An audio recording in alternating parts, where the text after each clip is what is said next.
JJ Jinx! Truck stop!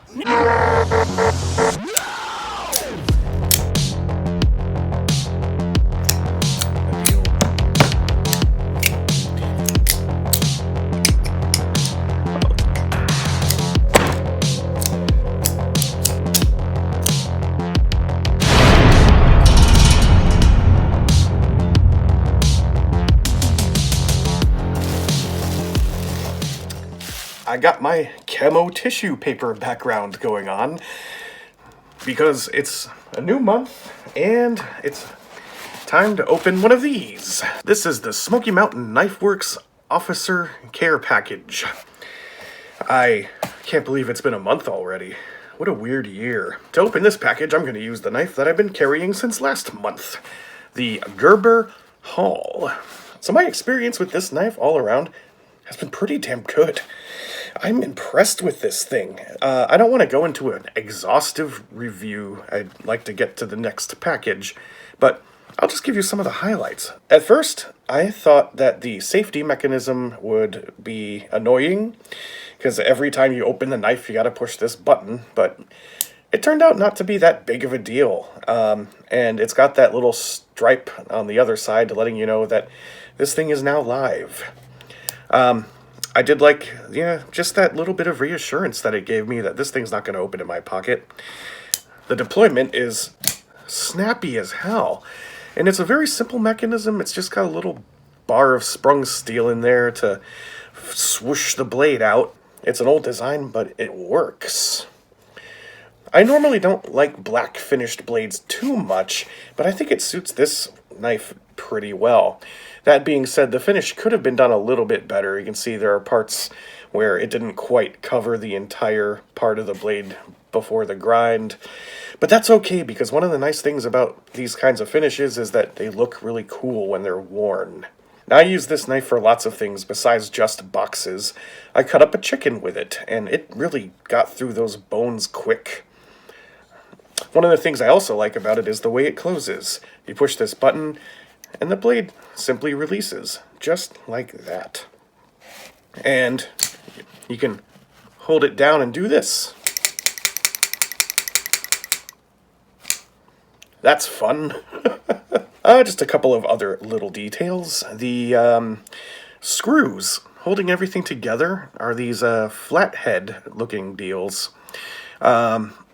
Which is kind of nice because you don't have to get some kind of a fancy bit. You don't have to deal with a TR6 bit, which I hate those. That being said, I have read that people have complained that these are actually pretty difficult to remove. And I gave it a try, and I was able to get this one loose, and then I was like, oh, okay, I mean, it can be done. But it actually did take quite a bit of effort. The screwdriver skated off a couple of times. I figured out you got to kind of push down pretty hard because there's not a lot of height between the slots and the top. So, yeah, I don't know. Maybe the little ones would strip.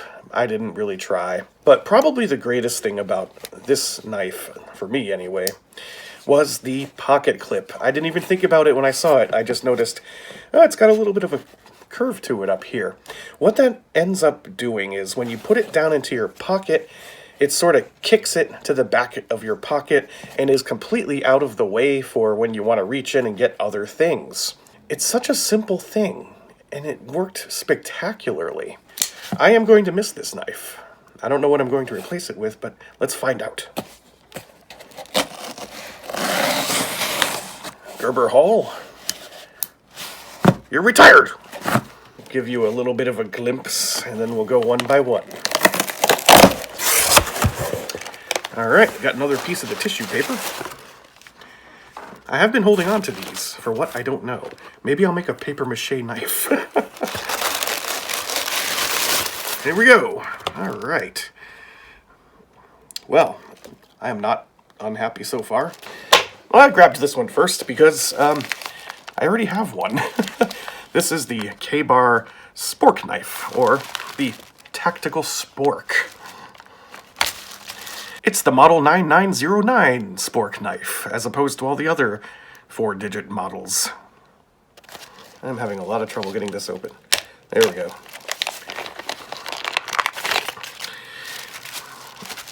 So yeah, it's basically just a very hard plastic spork. And then right at the K-bar logo, you pull it apart. Maybe. There we go. And you get a little plastic serrated knife. This plastic is actually pretty hard, and it will cut food. I've done it. It's made from FWA materials. Don't know what that is, but apparently that makes it safe for use with food. Should I carry this one for a month? I'm just going to go to the one that I know we all saw. A big old buck. Genuine ebony hardwood handle. I own a bunch of bucks already. I've got a 110. I've got a toothpick. I got the quick fire. Let's see what we get this time.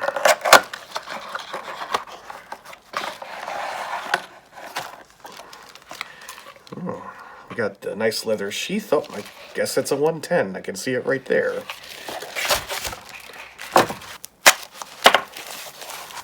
Ooh, yes. It is a 110, but it's different from the one I have. It's got the ebony handle. That is handsome. I like it. It's got the thumb nick that you never use. I am not disappointed. I would think I would have been more jazzed about it if it was the 112, because I basically already have this knife. It's just a different color handle scale. But never gonna complain about a 110. It's super classic. And I do have one of these nice leather sheaths too. Always a little stiff at first. Gotta break that in. Alright, I'm just gonna reach in and grab the next one. It's a Smith & Wesson knife. I do own one or two Smith & Wessons. This one looks kind of neat. It's the Extreme Ops. With a cool lightning background. Very LARPy. Let me break in this 110. Yeah, that's a sharp clip point blade on this guy. And there it is. Okay, first impressions. The scales are aluminum. This is very light, blade heavy in fact. It is a liner lock with a deep ride pocket clip and a clip point blade. It is not open assisted. Oof. Not a smooth opening either. This feels very cheap to me, which is not surprising. I mean, Smith & Wesson knives tend to be that way. And the black finish on the aluminum is nice and handsome. I like the knurling. It's kind of a neat pattern. It's sort of like one of those things that you stare at until you go cross-eyed and then you see the sailboat. I also like how you can see the blade through these holes. That might not be a good thing for some people. It's more ways for it to get gunked up or to snag on things, I suppose. But it's a neat look, and I appreciate it for that. Grabbing another thing. Oh my god, I just talked about this fucking guy. So, Cold Steel has this, like, Proving Grounds ranch type of thing where you can watch these videos where they string up animal carcasses and hack them apart. I haven't edited the video and, like, posted it yet, but I was literally just talking about this Cold Steel thing. That is hilarious. What is this? It's a DVD. It's got a guy in a sort of black Ghostbusters shirt. Apocalypse proof. What the hell? Also includes astounding sword proof. This is whack. Warning, tests featured in this presentation represent gross abuse of the product.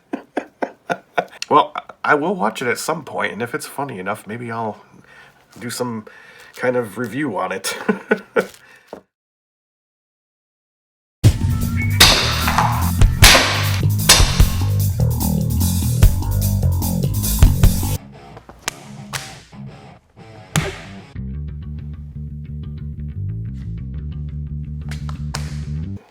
Got another sticker for my collection. Blades. Made out like the, it's like a baseball team logo, sort of, right? Oh my god, we have another one. Here he is, cutting some rope with a giant Bowie knife. Spears and action. So this is just a bunch of people, like, cutting shit up. This is also copyright 2010, so these are old. Well, this one's copyright 2014. So I guess they're just trying to get rid of these. Did not expect that. How about that? It's also got a Cold Steel sticker in it. Another logo for my pile. It's the Gerber Ripstop 1. At first I was like, oh, it's the paraframe. I already have a paraframe, and I don't like it. But no, this is slightly different. Nice packaging. I almost want to keep it in the package. It actually looks kind of nice, but I do want to play with it. So, hey, I got it. Got the knife condom. Wow, it's an itty bitty thing. Oh, that is a rough opening. Oof. That's gonna take some breaking in, maybe a little grease. I immediately don't like one thing about it though. Half of the frame is cut out from one side. I guess it's not as bad as I thought. Yeah, I take it back. It looks weird, but it feels okay. Lockup looks good. Got a low ride pocket clip, pretty stiff. All right, moving on. Oh, there's another one of these in there. Was I supposed to get two? I'm just gonna leave this one in the package, I guess. I've got 3 now. They must be wanting to get rid of their cheaper things. It's another Smith & Wesson knife. All right, Gerber, get you in on the action. This looks like it might be around the size of one of the Smith & Wesson knives I reviewed for my Amazon budget series. Wow, totally different than what I expected though. It's a 2-tone coloration. I'm a fan of the brown and the black. It's got a deep ride pocket clip, but it's kind of down here under the pivot, so that's fine. It looks like the black part should be rubbery, but it isn't. And the brown part is colder. I mean, the package was outside on my doorstep, and it's pretty cold today. I think the brown part might actually be aluminum or some kind of steel. Now, which way to open it? That way. Okay, it's a little liner lock with a spear point style blade, but only sharp on one edge. Bunch of holes for the cool factor. Yeah, it's not something that I would buy, but oh wow. That first time it opened was not very good. Second time was a lot snappier. It is not open assisted. It just need a little breaking in. It's riding on Teflon spacers, it looks like. You know what? It's kind of growing on me. I like the noise it makes when it closes. That's a good detent. What is this thing called? It's the 1085894. Got an interesting mix so far of big knives and little knives and eaten knives. There's still more in the box though, holy crap. Kershaw. It is the Passage by Kershaw. It's pretty big and it's got this cool kind of stonewashed look all throughout. The whole thing is that look. Interesting. Let's see what you can do. Oh yeah.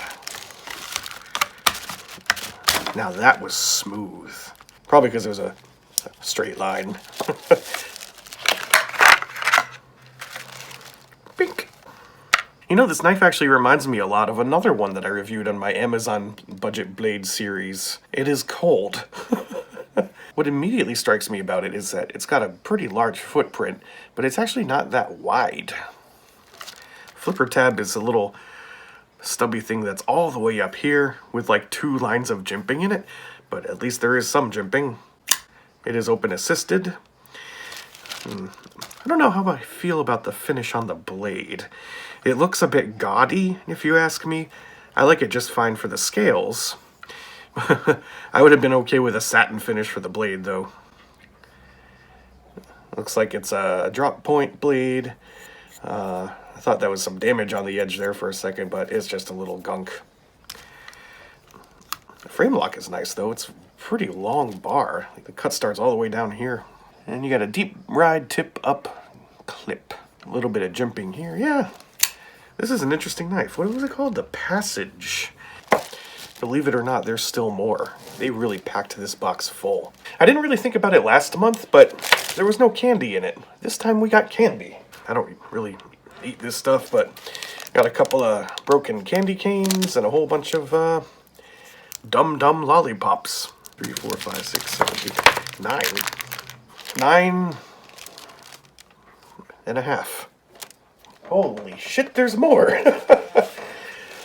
Here we have something from Ruger Knives.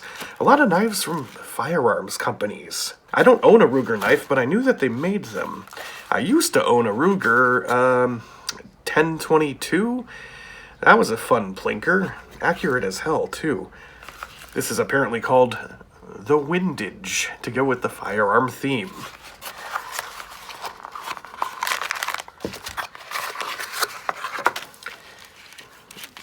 Oh, okay. It's manufactured by CRKT.